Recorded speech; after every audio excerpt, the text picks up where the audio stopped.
Hi, my name is Mithil. I am a YouTube and video creation coach, and as promised with you, I'm bringing here in front of you the Digital Maddy Show, and I would like to welcome our very first guest on the show. Let's welcome her. Her name is Natalie, and she is a digital marketing coach and an attachment clinician. So let's welcome Natalie to the show. Welcome, Natalie. Hi, thanks for having me, guys. It's good to see you and connect with you. I'm Natalie, and I'm a digital marketing attachment clinician. So, Natalie, what exactly is this attachment clinician? This is a term that I have heard for the first time, especially around here.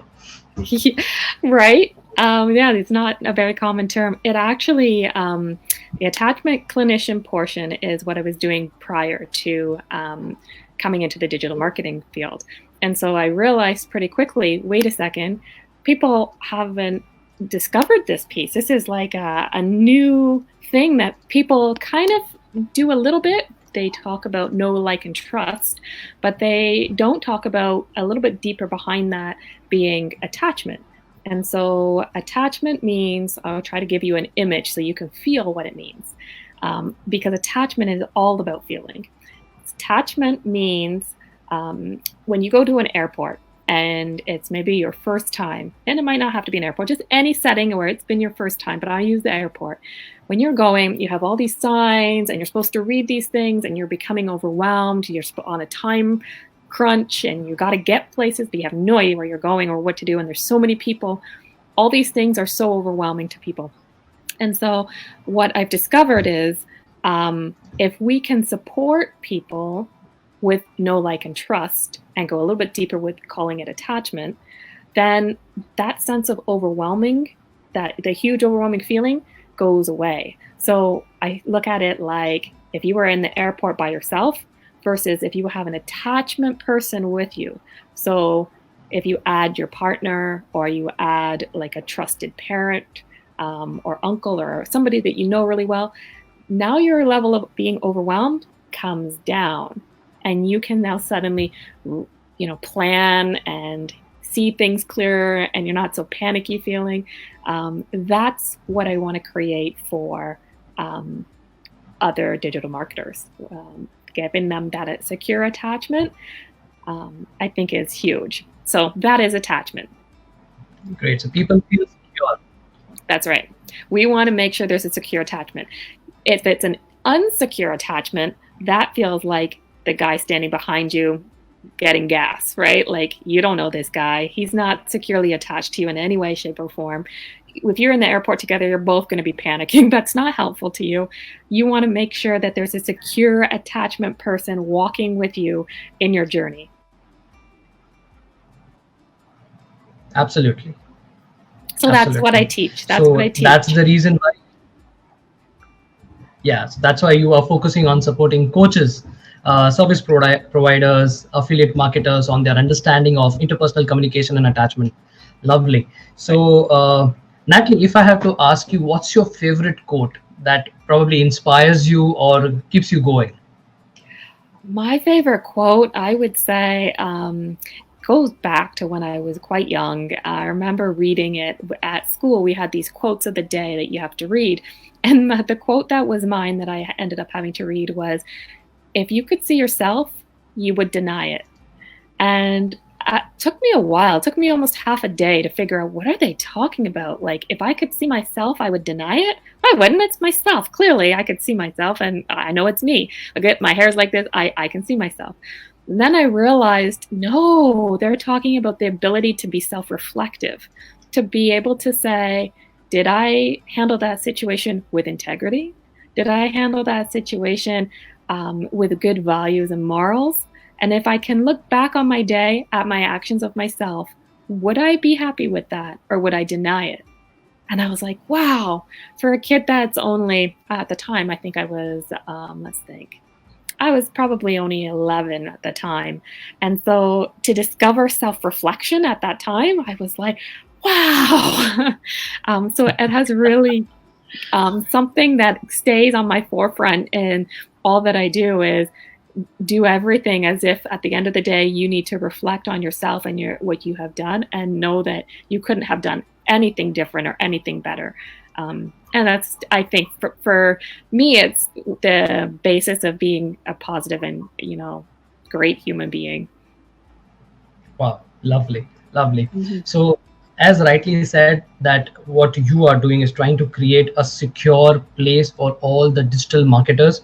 I remember myself when I joined the digital world some 4.5 years back, and I was clueless what I had to do, what I need to do, and I used to bump, to many people's profile, ask them a lot of questions.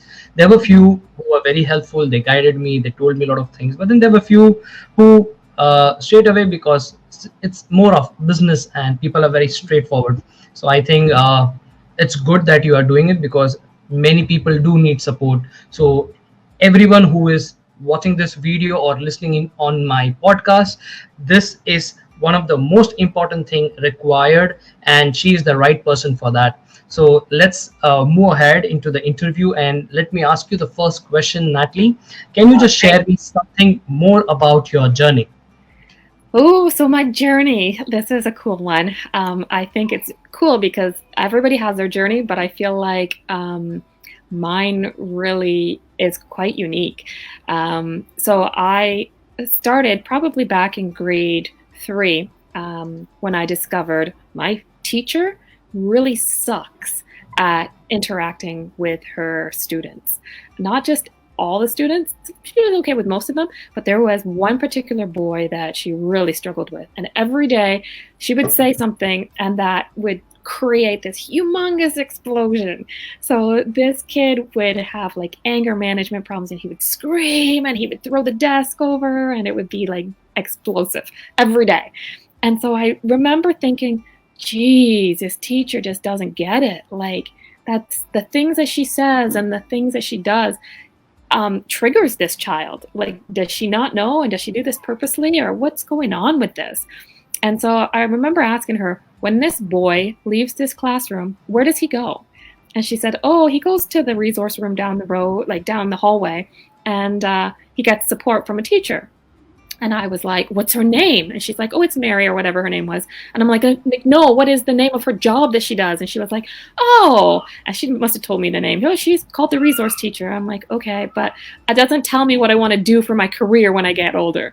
And so, like, at that moment, I knew I wanted to help people connect together deeply. I wanted to make sure that they didn't have, we would call that a rupture in their relationship. I didn't want them to have those ruptures. I wanted to make sure that when the adult spoke, the other person could listen and hear and implement. And so, yeah, I then went through and I discovered what it was that she taught, what she took in her college years. And I went through and I did my child and youth work. And so after doing my child and youth work, I went into how do I help people now? I always knew I wanted to help in profession, but it was, how do I get to a place where somebody talks, somebody listens, and that there's no ruptures. So I journeyed on a little bit more and discovered families. I wanted to really help families. And so it became down to families that had adopted children and families that were fostering children. And I wanted to make sure that they could create a secure attachment, because basically when that child is placed in someone else's home, it's worse than being in an airport, right? Like, they're all by themselves. And so How do I help that parent connect with that new child and the child accept the help?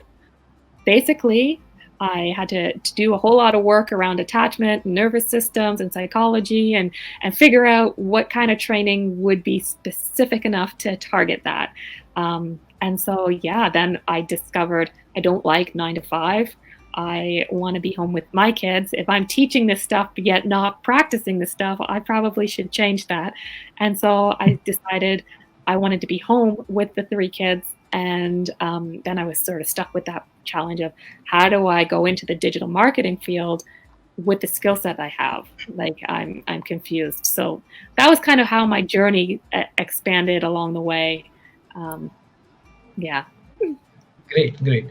So, Natalie, how did you arrive where you are right now? Okay, so right now, what took place was I left the 9 to 5.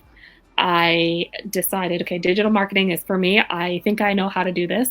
I got my own private practice up and running, and people started approaching me and saying, how did you do this? You did it so quickly. You filled it full of clients. How did you do this? And so I started teaching them how to go ahead and build their private practices, get out of the 9 to 5.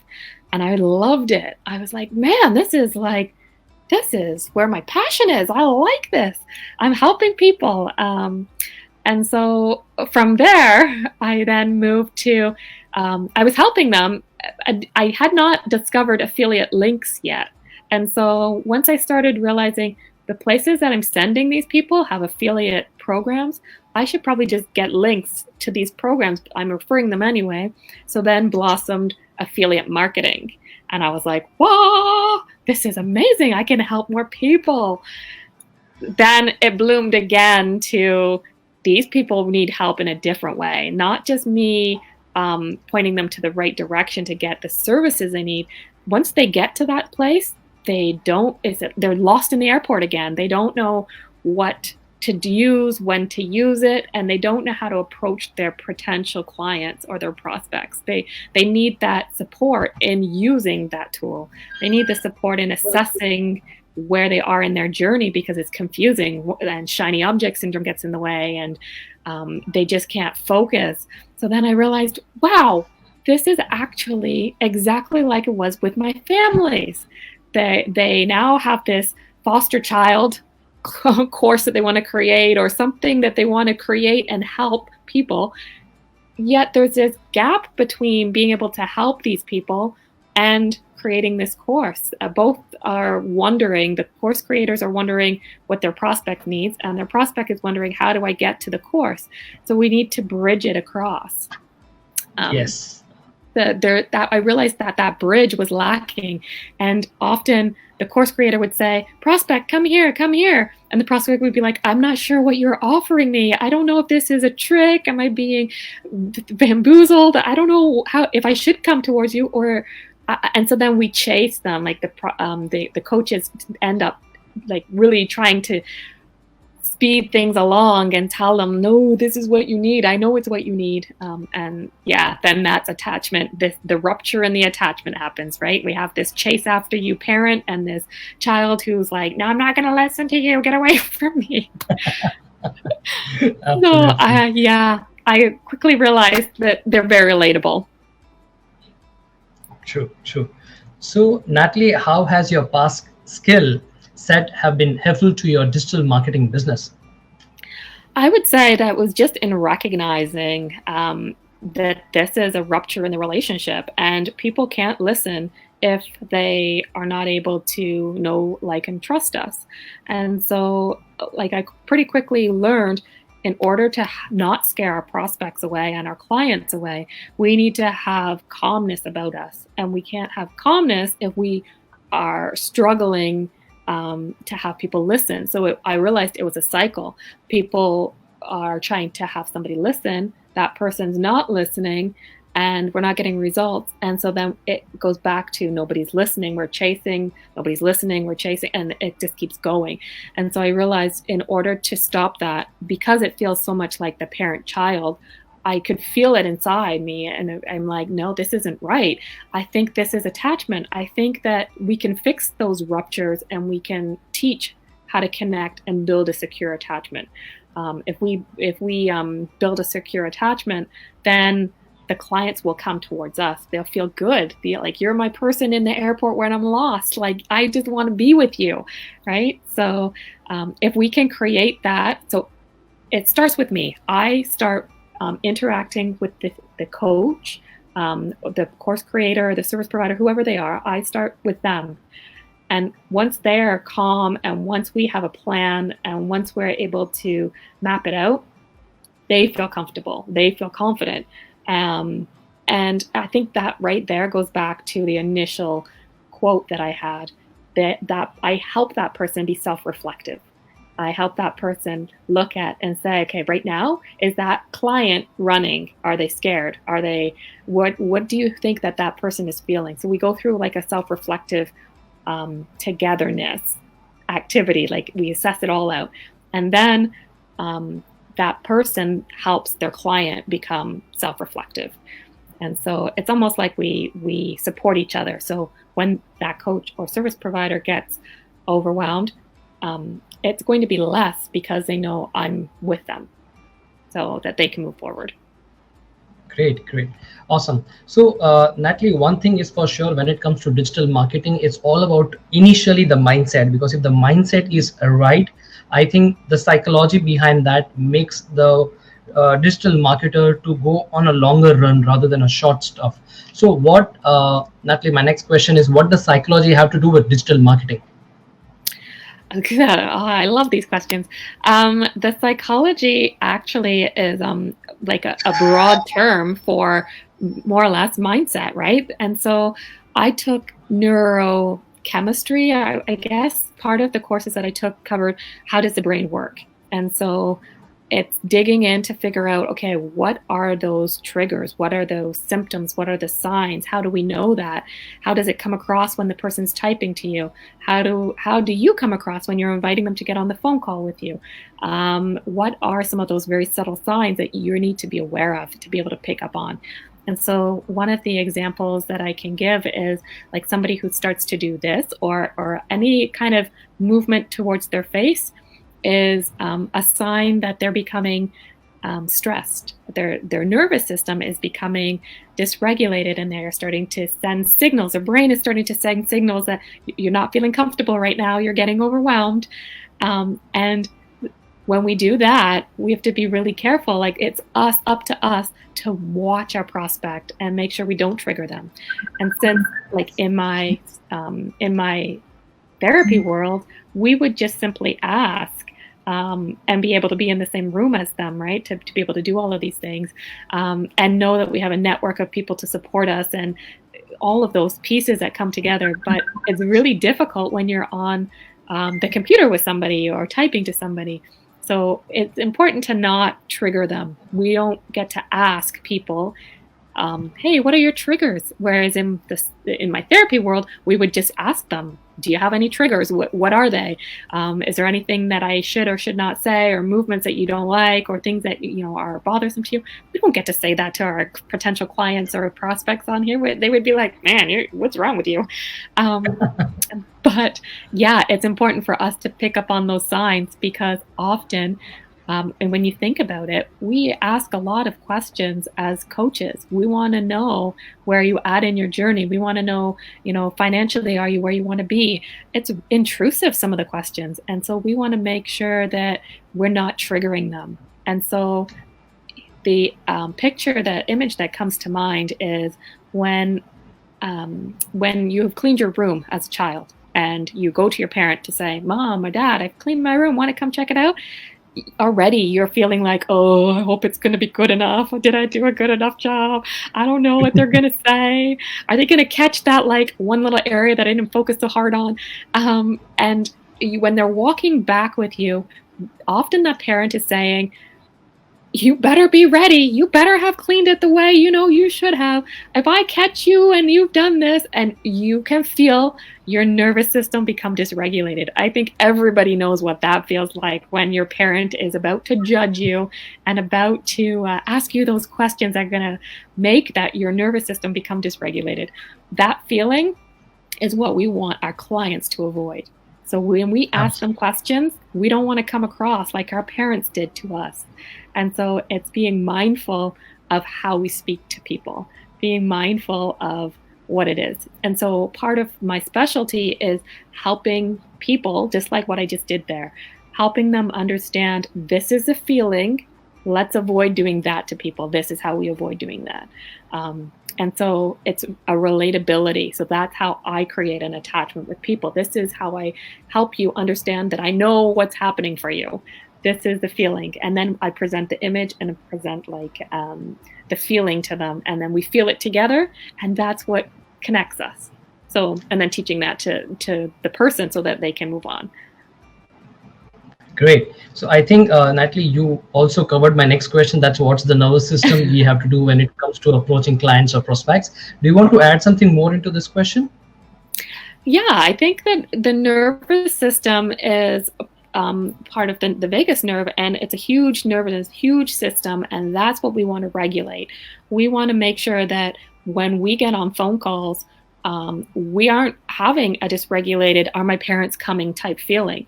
We want to make sure that we are grounded and, at our baseline. And it's really hard to do when you're anticipating like this might be a call that is going to be, a positive phone call and I can really change people's lives. We get excited about that. And so let's think about the nervous system when it comes to animals. That's the best way that I can describe it is when you look at animals that are out in the wild, you can see a herd of them together, just sitting, eating, grazing on grass. They're all calm. Nobody is saying anything. They're not communicating in any way other than just resting, eating. And it only takes one animal to sort of stand up and be alert, and then the whole herd just stops eating. But yet nobody said anything, right? So that is messaging from their nervous systems that communicated that. And so that nervous system is so important to regulate before we get on calls with our clients, because we are sending fear messages through to them. We're sending those messages of you need to panic, you need to run, you need to freeze, or you need to just say yes, yes, yes, and do chargebacks. Like, we don't want any of that stuff, right? So it's important for us to regulate ourselves, and we can do some simple tasks like sipping water is one that helps regulate our nervous system. You can do some tapping, anything that's alternating. So sometimes you might see people on the phone and they're pacing. That's just a natural way of regulating our nervous system. Anything that's left side of the brain, right side of the brain, left side, right side. There's a big band of fibers that communicate the logical side to the emotional side. And when our nervous system is dysregulated, it stops communicating left side, right side. It ends up shutting down the logic and being all emotion.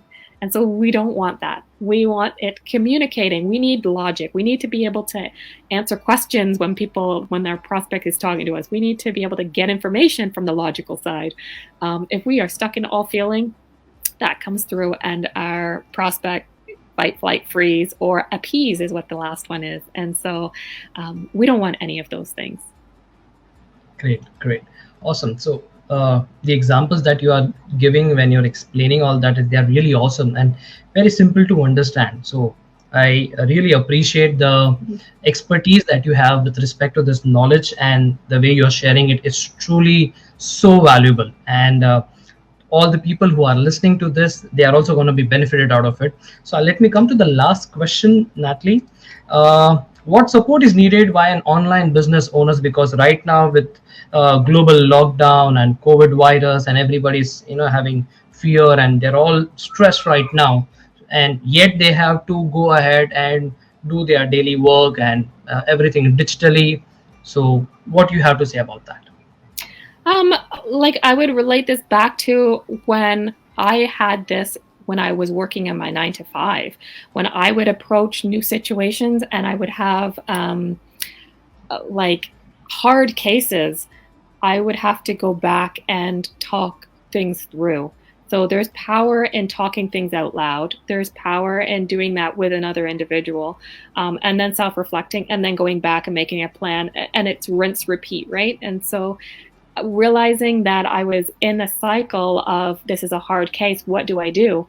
I think that's where coaches and service providers need to be a little bit self-reflective and saying, hey, I don't know the answers to everything. I don't know what I don't know. Maybe it would be helpful if I had somebody, because the network and talking things out loud is so helpful. Maybe that's something that I need to go and do. And it creates huge amounts of growth, because now you have two minds. Talking out loud creates this huge synergy, right?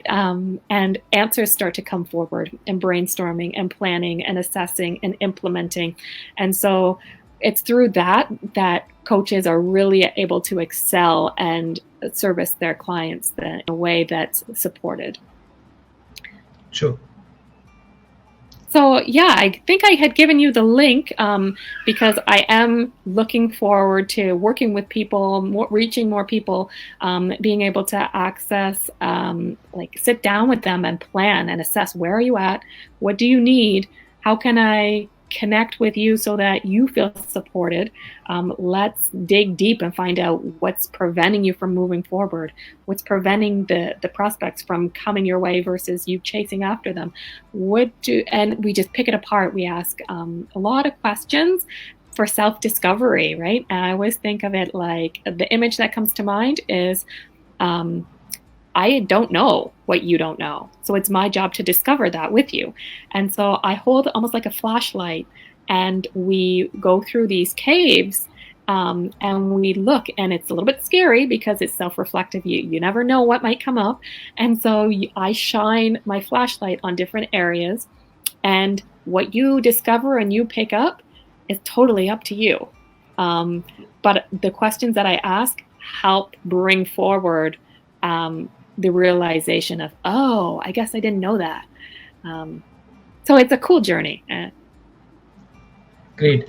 So yes, Natalie, you shared, I think this is the link. So Yes. everyone who's listening or watching this particular episode, she is here to help you to get through the fear and the place where you feel a little scared.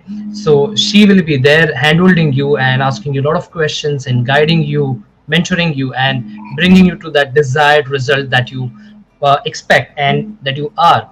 So you can find this particular link in the description. So, and also if you feel that you like to ask any particular question, you can freely comment in this particular description section, and Natalie or me will be answering you that particular thing. So Natalie, thank you so much for being here on this show, the Digital Maddy Show. It was an honor. And is there something that you would like to say before we just end the show? No, I think you covered it fantastically, and I wanted to say, like, thank you for having me, and I hope that everybody has value out of the interview. It's been super having been on the show with you. Absolutely. Thank you so much, Natalie. You're So also thank you everyone for listening and watching this particular episode. We'll be also coming back with a new episode. So stay tuned and check it out. This is Digital Maddy signing off with Natalie. Thank you so much. bye. Bye bye.